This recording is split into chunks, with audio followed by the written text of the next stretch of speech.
শ্রী ঠাকুর বললেন, নোবেলের মতো করে ফিজিক্স, কেমিস্ট্রি ইত্যাদি টেক্সট বুক মানে পাঠ্যপুস্তক লিখে ফেলো। ধুলোবালি নিয়েই হয়তো আরম্ভ করলে, বই সহজ করবে, অল্পের মধ্যে করবে, কনভিন্সিং প্রত্যয় সন্দীপী করবে, নিজেদের পরস্পরকে শোনানো লাগে, ভালো ছাত্র থেকে আরম্ভ করে অঘা ছাত্রকে পর্যন্ত শোনানো লাগে।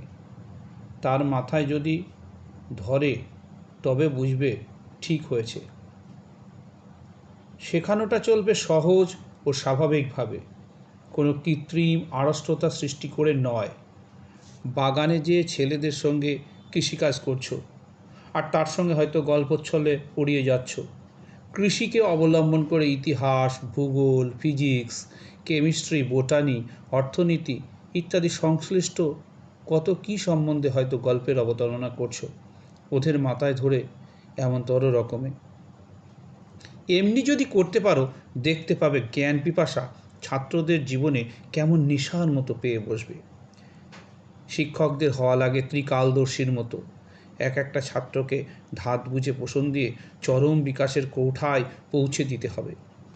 বিদ্যা মন্দির যেমন ঠিক করতে হবে, পরিবেশ ও প্রতিটি পরিবারকেও তেমনি শিক্ষার উপযোগী করে তুলতে হবে।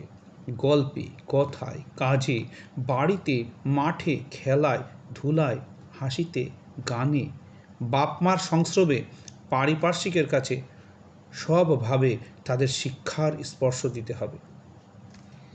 আজকে আমরা এই আলোচনাটা যেটা করলাম, এর থেকে কি পরিষ্কার হচ্ছে?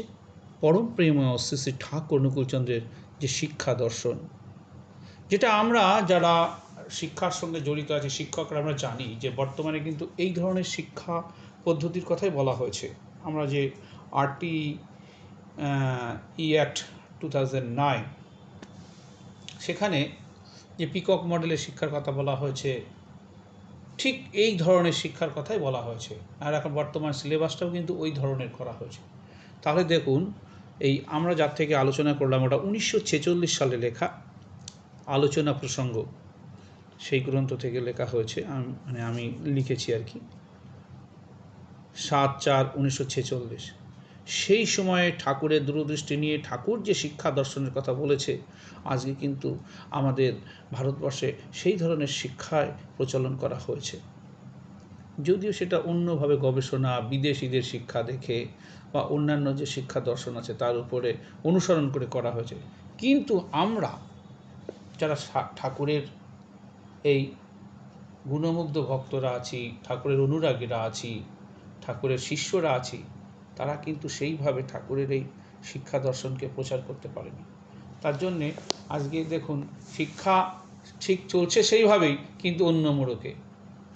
শ্রী শ্রী ঠাকুরের এই জিনিসটা কিন্তু আমরা প্রকাশ করতে পারিনি, ঠিক শ্রী শ্রী ঠাকুরের এই দর্শন, এই তথ্য কিন্তু আমরা প্রকাশিত করতে পারিনি।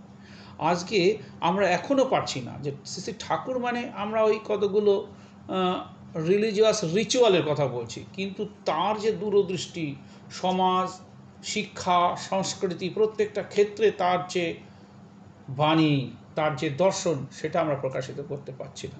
তার জন্যে প্রত্যেকটা জনে জনে, বিন্দুতে বিন্দুতে অমৃত নিঃসন্ধি তার দর্শনকে আমরা পৌঁছে দিতে পারছি না। জয়গুরু, সকলে ভালো থাকবেন। আমরা যেন এই সংকল্পে দৃঢ়বদ্ধ হই, প্রত্যেকের মধ্যে তার এই দর্শনগুলোকে ছড়িয়ে দিতে পারি। সকলে ভালো থাকবেন।